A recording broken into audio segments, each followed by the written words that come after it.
Senhoras e senhores chefes de Estado e do Governo, senhoras governadoras e senhores governadores, senhor Presidente Dr. Adesina, membros da direção e do Conselho de Administração do Banco Africano de Desenvolvimento, senhoras e senhores.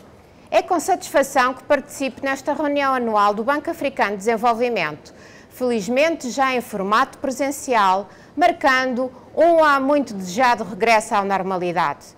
Agradeço às autoridades do Ghana e ao Banco por esta excelente organização. Esta reunião anual tem lugar num momento em que o mundo em geral e o continente africano em particular enfrentam os desafios de uma pandemia e de uma guerra num quadro de crescimento limitado e agravamento dos níveis de dívida pública. Após uma contração de 2,1% em 2020, o Produto Interno Bruto do continente africano registrou em 2021 uma recuperação estimada em 6,9%.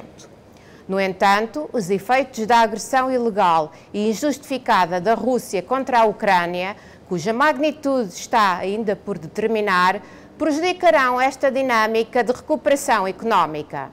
Responder à conjugação destas crises exigirá do Banco Africano de Desenvolvimento uma resposta determinada, não só no apoio à recuperação socioeconómica, mas também no fortalecimento da resiliência dos países membros regionais a estes e outros choques. Em particular, os efeitos da guerra sobre o preço da energia, mas também sobre os preços dos bens alimentares, agravam a insegurança alimentar no continente africano. As prioridades estratégicas do Banco de iluminar a África e alimentar a África nunca foram tão relevantes. Para reforçar a segurança alimentar do continente, protegendo os mais vulneráveis, o Banco deverá conciliar as necessidades de curto prazo no apoio ao aumento sustentável da produção agrícola e à diversidade e segurança alimentar, com uma planificação estruturada de longo prazo. Considerando a estratégia usada para os próximos 10 anos, o Banco deve ser criterioso na seleção dos projetos e concentrar-se nas suas vantagens competitivas, com destaque para as infraestruturas sustentáveis, a agenda climática e o diálogo de políticas públicas.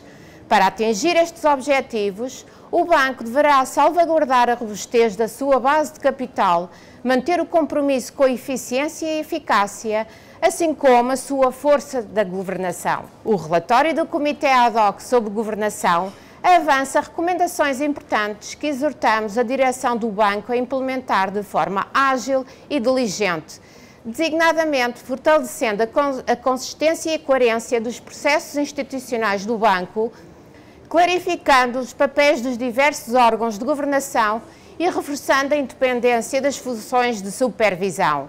É crucial que a direção do Banco se mantenha comprometida a implementar as reformas no âmbito do 7º aumento de capital e do FAD 15. Quanto a este último, estamos satisfeitos por verificar que, apesar do contexto exigente, a avaliação intermédia do FAD permitiu constatar que se cumpriram 94% dos compromissos assumidos, com particular enfoque nas questões climáticas, de género e de resiliência.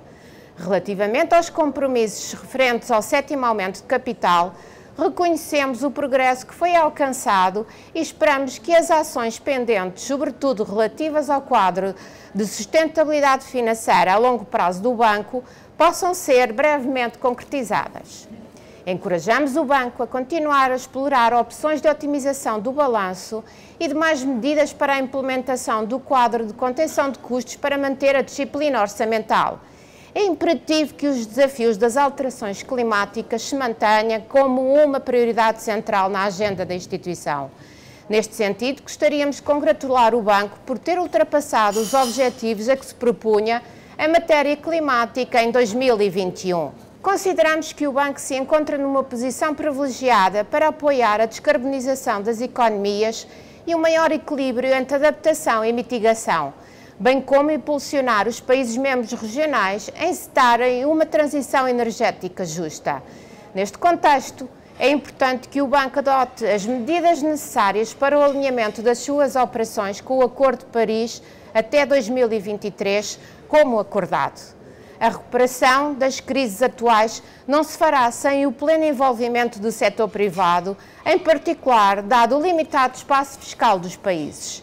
Congratulamos o Banco pela aprovação da sua nova estratégia para o desenvolvimento do setor privado, enquanto força impulsionadora do respectivo desenvolvimento, incluindo Estados frágeis, orientada para a promoção das condições adequadas para a evolução das pequenas e médias empresas e de incentivos para a mobilização do financiamento privado.